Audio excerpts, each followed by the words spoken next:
Good morning everyone, welcome back to our new blog. আজকে তো ব্লগটা এখন শুরু করছি, কিন্তু সেই সকালবেলা থেকে শুরু করাটা হয়নি। অনেক বেলা হয়ে গেছে, অলরেডি তোমার দাদাভাই অফিস বেরিয়ে গেছে, তারপরে বেলা গড়িয়ে গেছে। আজকে সকাল থেকে দিনটা শুরু হয়েছে বাজেভাবে। মানে আমাদের জল ফুরিয়ে গেছে, আবার গ্যাস ফুরিয়ে গেছে। জল তো কালকেই ফুরিয়ে গেছিলো, জলে যা 3টা করে একসাথে নিয়ে নিই। তো কি হয়েছে না, কাল রাত্রে জলওয়ালাকে ফোন করব, তো তোমাদের দাদাভাই ভুলে গেছে, আমিও বলিনি। সকালে উঠে জলওয়ালাকে ফোন করছি, সুইচ অফ। গ্যাসওয়ালাকে ফোন করছি, সুইচ অফ। মানে একদম লেভেলের খারাপ। ব্রেকফাস্টও করা হয়নি, শুধু চাটা কি ভাগ্য ভালো করে নিয়েছিলাম। দেন ডিম সেদ্ধ করতে যাচ্ছি ব্রেড বাটার বানাবো বলে, তো দেখছি একদম গ্যাস শেষ। তো পাশের আন্টির কাছ দিয়ে গ্যাসটা নিয়ে আসলাম, মানে সিলিন্ডার। তো কি হচ্ছে না, লাগানোর পরে না শঁ করে একটা শব্দ হচ্ছে। দেন ভয়ে আমরা আবার ওটা রিটার্ন দিয়ে আসলাম। আন্টিকেও বললাম তুমি ওসব দেখে শুনে রেখো, জ্বালিও না। এই একটা চললো সকাল থেকে হ্যাপাজেট। দেন তোমার এখন ছোট সিলিন্ডার মাদের বাড়ি থেকে আনা হচ্ছে। মাদের সিলিন্ডার নয়, ছোটো যে গ্যাসগুলো হয় না, ও মাদের বাড়ি থেকে আনা হচ্ছে, মা আনছে, তারপরে রান্না চড়ানো হবে। আর কাল রাত্রে যখন বাজার গেছিলাম, বাজার থেকে আমার পছন্দের মাছ পাঙ্গাস অনেক কিনে নিয়ে এসেছে তোমাদের দাদা ভাই, আমি দুজন মিলে একসাথেই অবভিয়াসলি। ওগুলো ফ্রিজে রয়েছে, কাল রাত্রে ভাজা খেয়েছি, এখন রান্না খাবো, কালকেও খাবো। মানে ফ্রিজে দেখবে ফ্রোজেন করে একদম সুন্দরভাবে রেখে দিলে মাছ ঠাছ সমস্ত কিছু ঠিক থাকে। শুধু তেলেপিয়া যে মাছটা, সেটা অ্যাভয়েড করা ভালো, শরীরের পক্ষে একদম ভালো না, না খাওয়াই ভালো। আদারওয়াইজ সব মাছ খাও, মাছ খেলে শরীর ভালো থাকে। আর রেড মিটটা কম খাও, চিকেন খাও। এই আর কি, বেশি জ্ঞান দিয়ে ফেললাম। যাই হোক, ব্লগটা তো শুরু করছি, তোমরা লাস্ট অব্দি দেখতে থাকো, এনজয় করো স্কিপ না করে।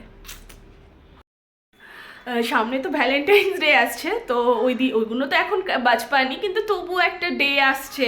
7 তারিখ থেকে ব্যাক টু ব্যাক শুরু হবে এই ডে ওই ডে ওই ডে। তো তোমাদের দাদাভাইকে আমি বলেছি আমি ও সমস্ত কিচ্ছু ডে ফেতে তোমাকে কোনো কিছু দিতে পারবো না, কিন্তু ভ্যালেন্টাইন্স ডের দিন ছোটোখাটো কিছু গিফট দেবো।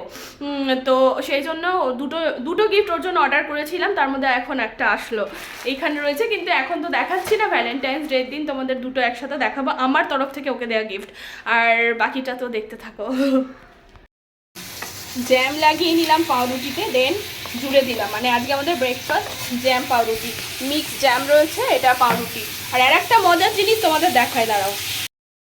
আজকে আমাদের রান্না হচ্ছে চড়ুই ভাত দিয়ে। এই যে ছোট মায়ের পুরনো একটা, এটা কি বলে মা, গ্যাস রয়েছে, সেটা এনে মা রান্না করছে আর কি। আর এটা তো আমাদের আজকে ফুরিয়ে গেছে, গ্যাসওয়ালার এখনো ফোন সুইচ অফ। স্নান করে প্রার্থনা সারলাম, এবার হচ্ছে কি করব, লাঞ্চ। আজকে তো সেই চড়ুই ভাতির মতন রান্না হলো, কিন্তু যাক পছন্দের পাঙাশ মাছ রয়েছে, একদম তেল তেল ওফো সেই লাগে। তো ওই মাছের তরকারি আর ভাত। মাকে বললাম আর কিছু করো না, ওই একটাই ধরো ওই গ্যাস বলার এখনও কোনো হদিশ পাওয়া যায়নি, তো রাত্রে দেখা যাবে যা হবে। তোমাদের দাদাভাই তো আসবে না, আর এমনিতেও পাঙ্গাস মাছ খায় না, সুতরাং ও আসলে রাত্রে ওর জন্য ডিম টিম বানিয়ে দেবো, তারপর দেখছি। এখানে হচ্ছে পাঙাশ মাছ, আর এখানে মা বাড়ছে ভাত। বেরোচ্ছি ঝট করে, ও তো দরজা খুলেই দিয়েছে। খুচকাচ কাজ আছে, কাজ ছেড়ে আবার বাড়ি ফিরে আসবো। আর গুড ইভিনিং এভরিওয়ান। এখন একটু ললিপপ খাওয়ার জন্য দাঁড়ালাম, এখানে মায়ের জন্য কালার নিয়েছি, মা কালার করবে তাই। ললিপপ গরম হচ্ছে, দেন খাবো, তারপরে বাড়ি ঢুকবো। যা খুচকাচ কাজ ছিল সেগুলো সারা হয়ে গেছে, বেশ ভালোভাবেই সারা হলো। ভাল লাগছে, মনটা একটু ফ্রেশ লাগছে। চাটনি, টমেটো কেচাপ, স্যালাড আর ললিপপ, ইয়াম্মি না। গেছি এখানে টমেটো সেদ্ধ করে, মানে পুড়িয়ে মাখা, আর এখানে ডিমের একটা তরকারি। রাত্রেবেলায় এই জায়গায় বসা মানে ভিডিও এন্ডের পালা। আর আজকে বেশ মোস্ট ইম্পর্টেন্ট কিছু কাজ সারলাম, যেটা সব কিছু তো ভিডিওর মাধ্যমে দেখানো বা বলা যায় না, কিন্তু মনে শান্তি পাই বলে সেটুকুও শেয়ার করি। দেখাতে পারি না তো কী হয়েছে, বাট শেয়ার তো করি যে হ্যাঁ কিছু কাজ সারলাম। তোমরা সবাই সবসময় আমাদের জন্য দোয়া করবে, আমরাও সবার জন্য দোয়া করব। তোমরা সবাই যেন ভালো থাকো, যারা আমাদের ভিডিও দেখছো, যারা আমাদের সাবস্ক্রাইবার বন্ধু, যারা রেগুলার কমেন্ট করো, সবার জন্য দোয়া করব। তোমরা সবাই আমার জন্য দোয়া করো, আমাদের জন্য দোয়া করো, আমার ছেলের জন্য, আমার হাজব্যান্ডের জন্য, আমার জন্য, আমার ফ্যামিলির জন্য, যেন সবাই খুব ভালো থাকে। সো চলো তাহলে ভিডিওটা এখানে এন্ড করছি। ভালো লাগলে লাইক করো, শেয়ার করো, সাবস্ক্রাইব করো। টাটা।